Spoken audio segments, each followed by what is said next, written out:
agatuka Imana ya Isiraheli mu mazina kandi agatuka n'ingabo za Isiraheli. Noneho kubera uburyo yarateye mu bwoba ngiyo yahagarara ku musozi arimo atuka ingabo za Isiraheli. Abantu bose abingabo zasoze zihisha mu myobo zikihisha ku buryo nyine nta muri make agahagarara wenyine bose bagiye mu myobo. Ibyo bintu Dawidi aje kugemurira abakuru be abibonye biramubabaza. Bimubabaje aravuga ati ubundi abaza abantu bari kumwe, ubundi umuntu uzicuye umugabo umwami yavuze ko azamugororera iki? Arangije baramubwira bati rero umwami yavuze ko umuntu uzicuye umugabo azamugororera, icya mbere azamushingira umukobwa we, icya kabiri azamuha nyine ubutunzi, icya gatatu azabona umudendezo, umva nyine urugo rwe ruzahabwa umudendezo. Hanyuma Dawidi ahita afata umwanzuro aravuga ati ni gute umuntu asuzugura Imana ya Isiraheli kandi ngewe mbizi ko iyi Imana ifite imbaraga zibasha kurwana. Ahita azamuka ajya kwa Sawuli, abwira Sawuli, urumva ingabo zonyine ubwazo zarageze bwira Sawuli ati twabonye umuntu wemeye ko azica Goliyati. Aravuga ati uwo muntu mumunzanire.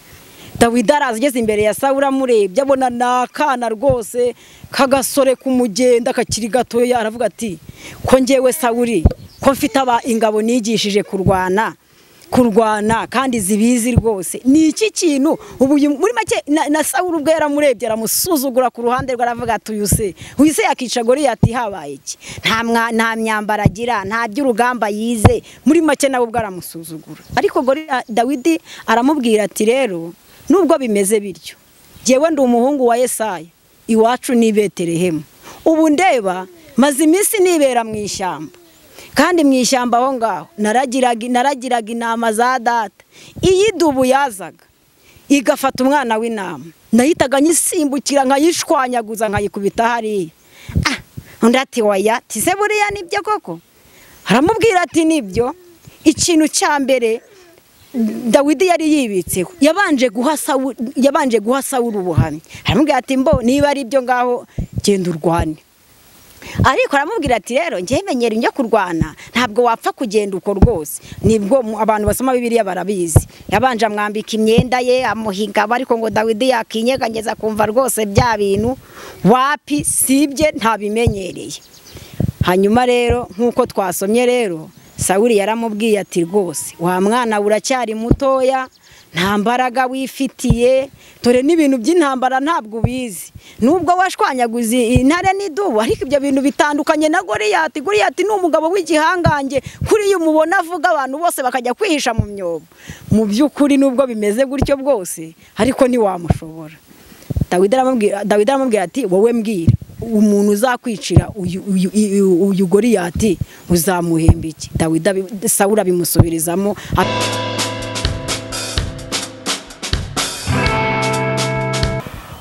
Ongera nanone wiyumve mwikaze wowe udukurikira uko bwije nuko bukeye kuri Mukamurava Jeannette. Mbakunda cyane wowe nkurikira wakoze subscribe, mwibutsa nawe utarayikora kugira ngo wibuke cyane kuyikora kugira ngo hatazajya hagira ikiganiro na kimwe kigucika. Hanyuma rero nkuko nababwiye ko nta kintu na kimwe muzamburana, nongeye kubatumirira undi mutumirwa ubitse mu ijambo ry'Imana. Akaba ari uyu mubyeyi mureba imbere yanyu ufite akanyamuneza. Ndagira ngo ntabatindiye abasuhuze abibwire, hanyuma akanya kose tugiye kumara hano ndakamuhaye kugira ngo avuge icyo Imana yashyize ku mutima we. Karibu. Murakoze cyane, nejejwe n'Imana kubana namwe kuri iyi TV yanyu. Nitwa Mutima Utuje Naomi, ndi umuvugabutumwa bwiza bwa Yesu. Amen. Ndi umugore birumvikana, ndi umukristo, nkunda Imana n'abantu bayo. Niyo mpamvu naje hano kugira ngo tugire bimwe tuganira mu byo namenye ku Mana. Murakoze cyane. Tugiye kuganira ijambo ry'Imana, ariko turabanza dusenge kugira ngo ibintu tugiye kuvuga Umwuka Wera bishorere cyangwa biherekeze, kugira ngo bigire imbaraga mu matwi y'ababyumva barusheho kubyumva neza babisobanuriwe n'umwuka wera.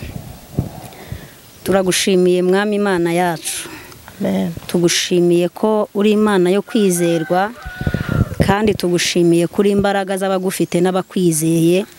Uri ubwishingikirizo bwacu. Amen. Uri Arufa na Omega, uri itangiriro kandi ukaba n'iherezo.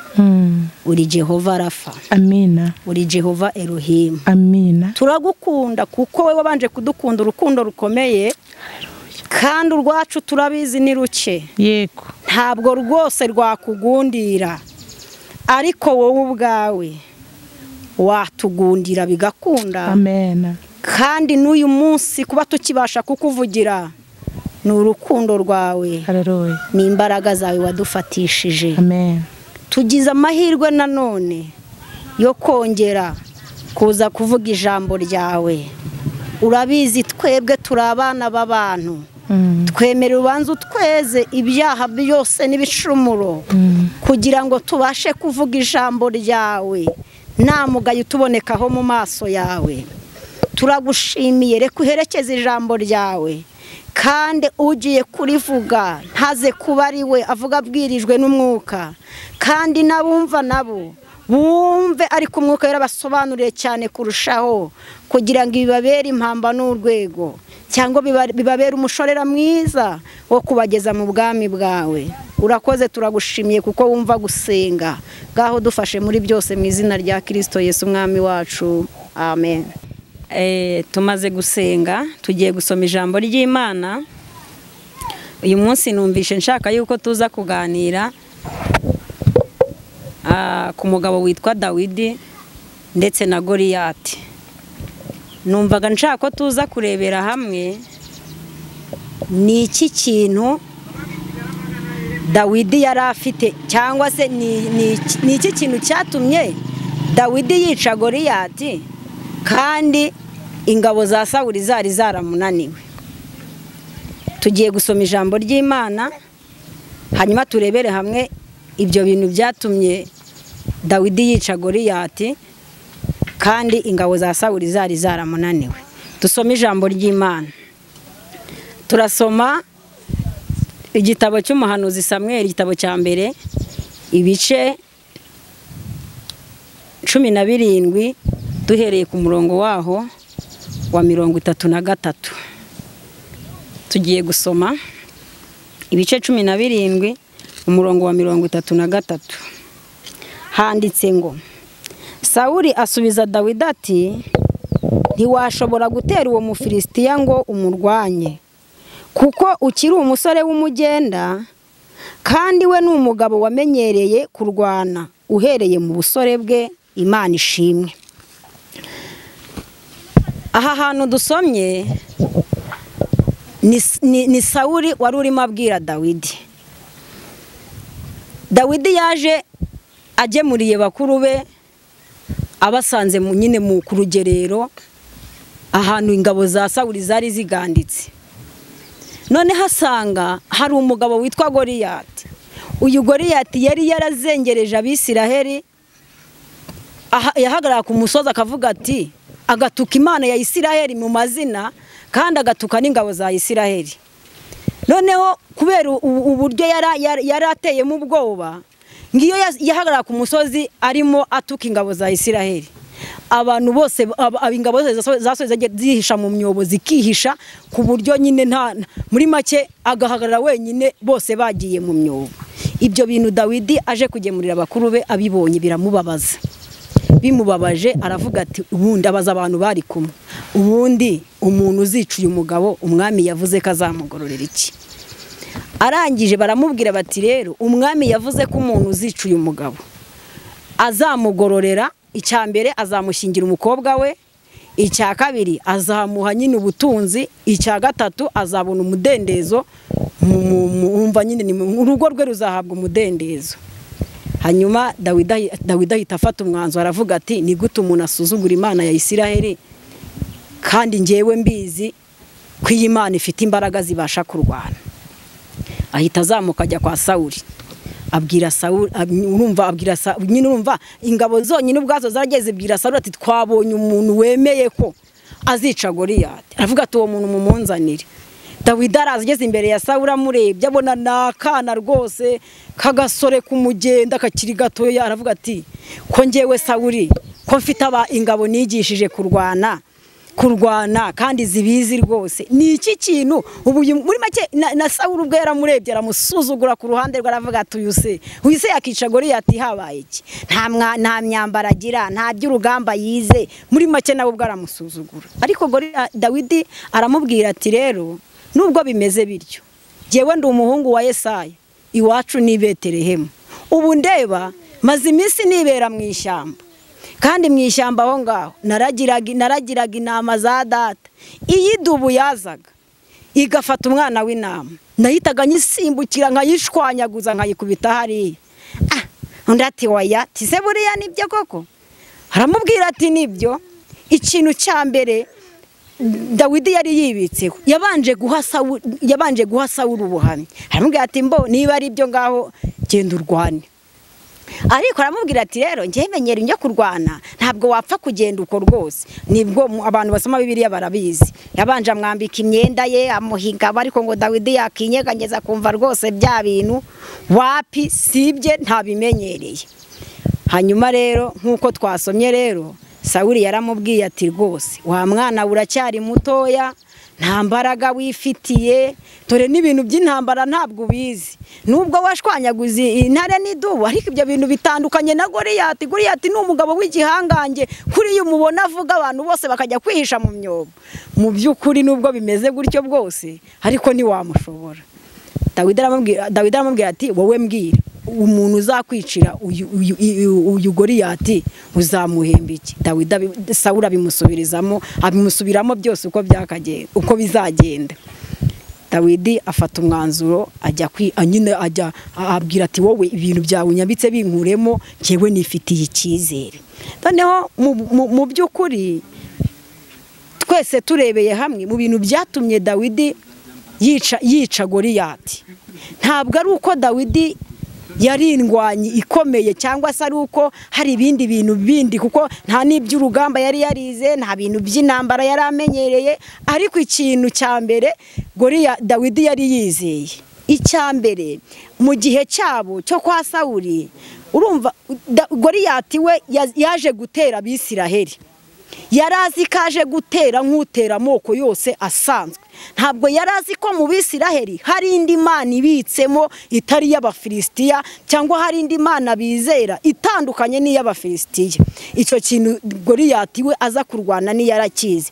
Ariko icyatumye nanone ntekereza ingabo za Sawuli zarananiwe gutsinda Goliyati, nyine nabo bajyaga kurwana nk'abarwana nyine ku bwabo, ntabwo bigeze bicara nk'ubwoko bw'Imana bari biyizemo Imana izi kurwana kandi ifite imbaraga.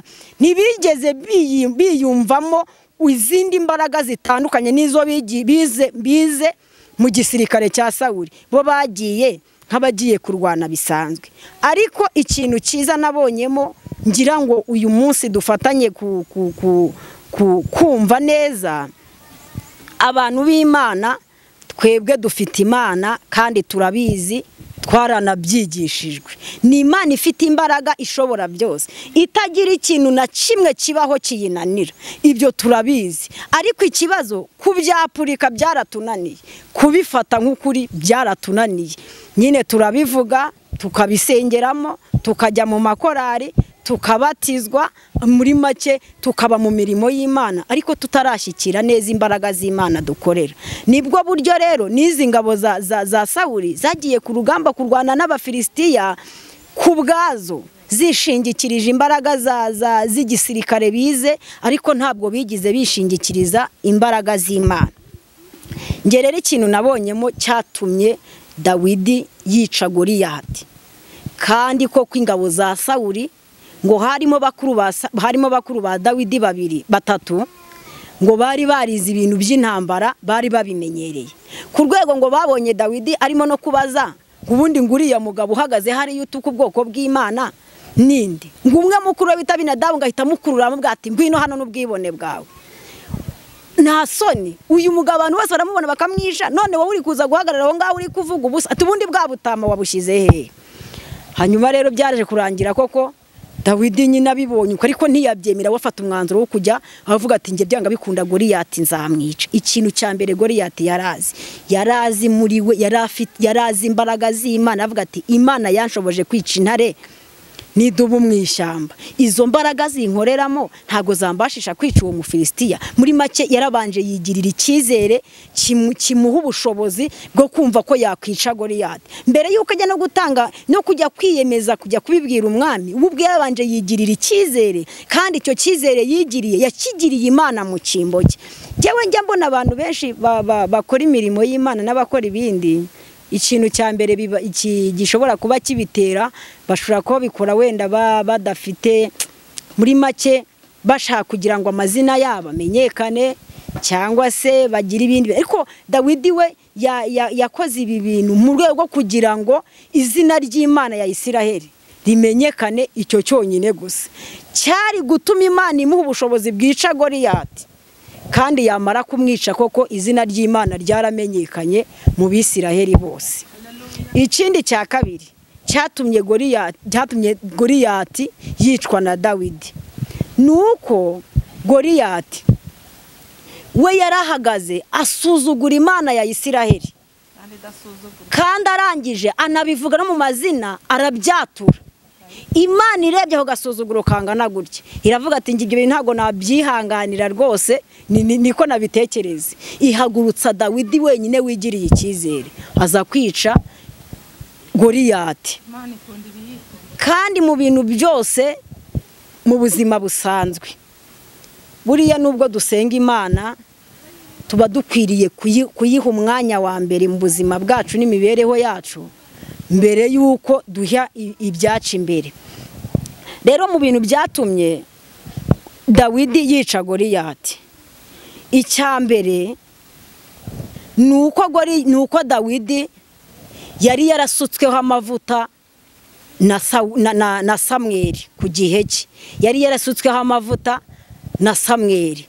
Hanyuma ayo mavuta Bibiliya ivuga yuko ngo akimara gusukwaho amavuta, umwuka wera yatangiye kumuzaho cyane bundi bushya. Muri make yagize izindi mbaraga, agira n'irindi hishurirwa, amenya imbaraga z'Imana ziri muri we ko zidakwiriye gutuma Imana isuzugurwa. Nicyo cyatumye amenya yuko uyu muntu kuba ari gusuzugura Imana ya Isiraheli atari byo. Icya kabiri, Dawidi yagize icyizere muri we, yarabanje ubwe yumva agiriye Imana icyizere, kandi nawe ubwe arakigirira, aravuga ati ngewe n'Uwiteka tubasha kwica Goliyati. Nicyo cyatumye aho kuravuga ati ngewe ngiye kwica Goliyati kandi koko nzamwica. Ikindi cya gatatu nuko Dawidi yarahanganye n'umuntu ubwe utazi Imana cyangwa usuzugura Imana. Ibintu ari gukora ari kubikora mu izina rye, ntabwo ari kubikora mu izina ry'Imana, ari kubikora mu izina rye. Uwo muntu wahangaye gusuzugura Imana, Dawidi we akurikije Imana ya Isiraheli yarabyumva ko agomba kuza kwica Goliyati, kubera ko yasuzuguye Imana, kandi Imana twizeye idasuzugurwa. Rero mu by'ukuri Imana twiringiye cyangwa iyi Imana dukorera amanywa n'ijoro, iyi Mana twizera iteka, kandi tukavuga ko tuyiha umutima n'ubwenge. Bivuga ko dukwiriye kuyiha umutima n'ubwenge byacu, ariko tukagira n'umwete mwinshi wo kuyegera, kuyigisha inama mu byo dukora. Dawidi yakundaga gusenga kuko ari imbere ya Sawuli yaravuze ngo Imana yanshoboje kwica intare n'idubu, mbizi neza ko yanshoboza n'uriya Mufilisitiya nkamuca igihanga, nkamuzana mu Bisiraheli namwishe. Imana ishimwe, kuko iyi Imana yamaze kubona yuko ufite ishyaka cyangwa wayirwaniye ishyaka, nayo iragushyigikira. Biravanga abantu bose bagambiriye gukora ibyiza, Imana irabashyigikira. Iyo umuntu afite umugambi wo kurwanira Imana ishyaka, ntakora ibintu mu izina rye, ntaririmbe mu izina rye, ntahanure mu izina rye, ntabwirize mu izina rye, ibyo bintu Imana ibitiza umurindi bigakunda. Dawidi yishe Goliyati mu ngabo za Sawuli ahantu zitorezaga. Goliyati ni yarahazi, ndetse n'intwaro bajyana ku rugamba kurwana. Impamvu yazanze nuko we yizeye Imana yonyine itagira ikindi kintu. Abantu bizera Imana ariko bakayibangikanya n'ibindi bintu. Nk'urugero, ushobora kwizera Imana ukavuga uti nyine birashoboka, ariko bishobora guca mu kazi mfite, bishobora guca muri ba onkere banjye, bishobora guca muri ba masenge, ukumva ufite utundi tuntu ku ruhande wishingikirijeho atari Imana gusa. Ariko Dawidi yavuze ati ibi bintu byose nimubishire hasi mundeke, njyewe nzi ko ndi bujye gutera uriya Mufilisitiya. Ngo yamanutse mu gikomba, abantu bose bavuga ati se nkuriya mwana, kubwe na Goliyati niba yamurebye aravuga ati se ko ndeba unteranye inkoni, urabona ndimbwa. Ariko amuga ngo no, njyewe ntabwo nguteye, ntabwo nguteranye inkoni, ahubwo nguteye mu izina ry'Imana ya Isiraheli wasuzuguye. Kubera iyo mpamvu yumvaga muri we yize, afite icyizere ko iyo Mana ya Isiraheli azi, yabanye nayo, yasenze, ifite ubushobozi buri buze kumufasha kwica Goliyati. Kandi koko mukurishije gusoma byarabaye. Goliyati ngo yaragiye kukageza atoragura amabuye 5. Amaze kuyatoragura ngo ntiyiriwe akuramo amabuye menshi, yakuyemo ibuye rimwe gusa, kuko ngo Goliyati yari yabipinze. Aravuga ati oya, tisuriya mwana mbona w'umugenda utarize iby'intambara, nta kintu na kimwe afite. Muri make aramusuzuma avuga ati inkoni gusa ubona ndimbwa. Aleluya. Ariko turashimira Imana yera ko ifite ubushobozi, ititaye uko umuntu ameze, ititaye ku by'abantu bishingikirijeho. Iyo umuntu yishingikirije izina ryayo gusa, ifite imbaraga zibasha kumurwanirira, kandi abantu bose bakabona ko ari Imana ifite imbaraga n'ububasha. Amen, amen. Dawidi yamanutse aragenda atoragura ibuye rimwe. Yatoraguye ibuye rimwe gusa ngo akiruzunguza, yararipimanije, reka mbyite gutyo, ngo yateye ibuye. Ariko iryo buye ngewe numva ritarashorewe n'imbaraga za Dawidi. Ngo Goliyati yakuyemo igikasike, yashorewe n'imbaraga z'umwuka wera. Noneho ngo Goliyati nawe abirebye aravuga ati se ibuse kariya kana buriya karimo, yabonaga ari nk'imikino karimo, ngakuraho ikintu yari yambaye mu maso ngo cy'igikasike, arangije ngo agiye kukarangarira. Uko yakarangaye ngo ryabuye Haleluya, ya Goliyati neza. Goliyati ntiyamenye ibibaye, yibonye yikubise hasi, yibona yapfuye. Aho ndabyumvise noneho. Aleluya. Amen, amen, amen. Twari dukwiriye kwizera Imana yego yonyine, nta bene wacu dushizemo, nta mashuri twize dushizemo, nta miryango ikomeye. Dawidi we yaranivugiye abwira Sawuli amubwira ati rwose umuryango wa Yesaya turaciriritse, turabakene. Muri make yumvaga bitashoboka, ariko Imana hamwe n'umwuka wera byashoreye ibuye rya Dawidi no mu ruhanga rwa Goliyati, rirakubise Goliyati yikubita hasi. Ngo zangabo zose zizi gisirikare zerukira rimwe mu myobo ziza kureba ibintu bibaye. Noneho Goliyati ikintu gitangaje, nako gitangaje Dawidi rwose nta n'intwaro ngo yari yitwaje, n'iryo buye ryonyine. Yaragiye afata inkota ya Goliyati, niyo yamucishije igihanga. Arangije aramuzamukana aravuga ati mwabibonye ko Imana ya Isiraheli mumaze iminsi 40 mwihisha mu myobo, ifite imbaraga zo kubakiza umwanzi wanyu Goliyati. Haleluya. Amen, amen. Imana rero kifite imbaraga zidukiza abanzi bacu, kandi idakirishije ingabo nyinshi, itagombereye kugira ibindi bintu. Muri make, mu magambo make, Imana twiringiye yonyine ubwayo irihagije, yonyine ubwayo, nta bindi bintu ntikenera inkunga z'ibihugu nabyo, irihagije kudukiza amaboko y'abanzi bacu. Kandi buriya rega abanzi bacu ntabwo ari babandi duturanye, ntabwo ari babandi batuvuga nabi, ntabwo nabo tubita abanzi bacu. Ariko ubundi abanzi bacu ba mbere dufite mu rugendo rwa Gikristo ni umubiri n'isi na Satani. Nibo banzi bacu bakomeye bonyine. Nibo rero jewe ku rwanjye ruhande tugiye kuvuga ngo Imana, twavuze ngo Imana ifite ubushobozi budukiza amaboko y'abanzi bacu byonyine. Niba uri umukristo ujya mu ijuru, ukaba ufite imbaraga ihora ikubuza gukiranuka ku Mana nk'uko biri, ukaba ufite imbaraga ihora ituma wihana uyu munsi ejo ukongera, iyo mbaraga nayo ni Umufilisitiya uhora ukubuza gusingira umunezero w'abana b'Imana. wihana ku wa mbere, ku wa kabiri ukongera, wakihana ku wa gatatu, ku wa kane ukongera. Iyo nayo ni imbaraga y'umufilisitiya. Ndumva mu bintu tuze gusenga turabwira Imana ngo duhe kwizera gukomeye nk'uko Dawidi yagize akajya kwica Goliyati. Hanyuma uduhe imbaraga zitubashisha kunesha abanzi bacu, yego, ab'umubiri b'ubuzima busanzwe, ari abatwanga cyangwa se n'uyu mubiri wacu twambaye na Satani uturwanya buri munsi utubuza gusingira, guhishurirwa ku maso ngo tumenye icyo Imana idushakaho, tumenye uko Imana ishaka ko tumera, muri make tube uko Imana ishaka ko tuba. Turaza kwinginga Imana tuyihendahenda kugira ngo idufashe muri uyu mwanya. Tubwire Imana ngo tumenye ko Dawidi yazamuye kwizera konyine kutagira izindi ngabo, kuko tuzi ko Imana yacu ntigikirisha ingabo nyinshi. Hari ahantu nasomye ngo mu Bisirayeli bajyaga bajya no kurwana, Imana ikababwira ati mwebwe mugende mwihagararire gusa murebe agakiza Uwiteka ari bubazanire. Ahandi yabona byabaye ikavuga uti uyu munsi noneho ndarwanisha Amavubi. Ihandi ikavuga uti mwebwe murwanisha ibibindi ni muri. Rero Imana ifite ubushobozi budukiza abanzi bacu bitagombereye guca mu bintu byinshi, ahubwo biciye ku kintu kimwe cyitwa kwizera no kugirira Imana icyizere cyose kandi gihagije, tukayiharira ibyacu. Twese tugakora icyo tugomba gukora.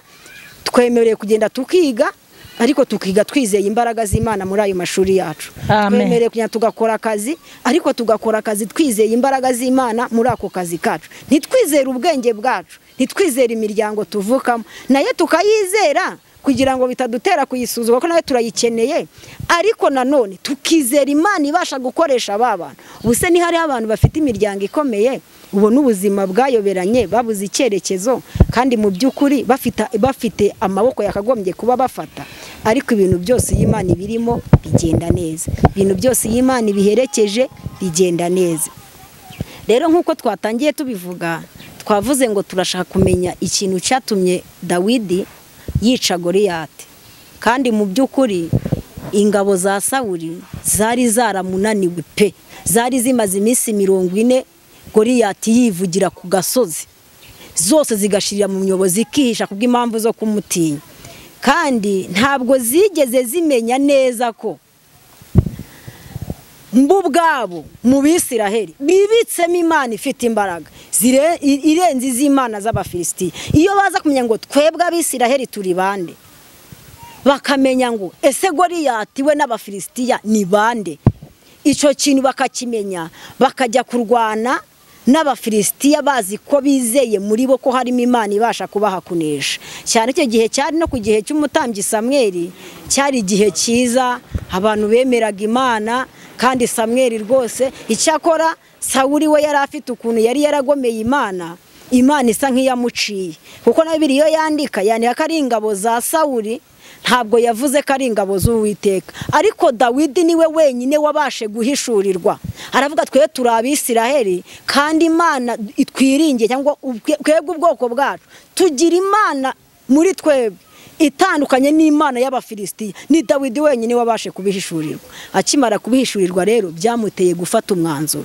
Muri make twebwe abagize amahirwe yo kumva iki kiganiro, twari dukwiye gusaba Imana ikadukora ku maso tukareba, tukamenya ko muri twebwe abasenga cyangwa bizera Imana, amen, harimo imbaraga, yego, ifite ubushobozi, yego, butuneshesha ibyatunesha, amen, amen. Harimo imbaraga ifite ubushobozi buturwanyiriza abanzi bacu, yego, tutagombereye kurwana, yego, ndetse nubwo twanarwana kubera ko bikwiriye yuko nyine dushyiramo Imana yaduhaye ubwenge ngo tubikoreshe, tugire uruhare mu bitugirirwa, nabyo birakwiriye. Ariko twari dukwiriye kwizera yuko Imana yonyine ubwayo ifite imbaraga zidukiza turwanye tutanarwanye, byose Imana irabishoboye. Amen. Rero kubera ko impamvu Dawidi we yishe Goliyati ntabwo ari ukubera yuko ari we musirikare wari umenyereye iby'intambara, ahubwo yari yarasobanukiwe Imana ya Isiraheli iyo ariyo, yari yarasobanukiwe Imana ya Isiraheli ikora ite, Imana ya Isiraheli iteye ite. Hanyuma we ntigeze atera mu izina rye.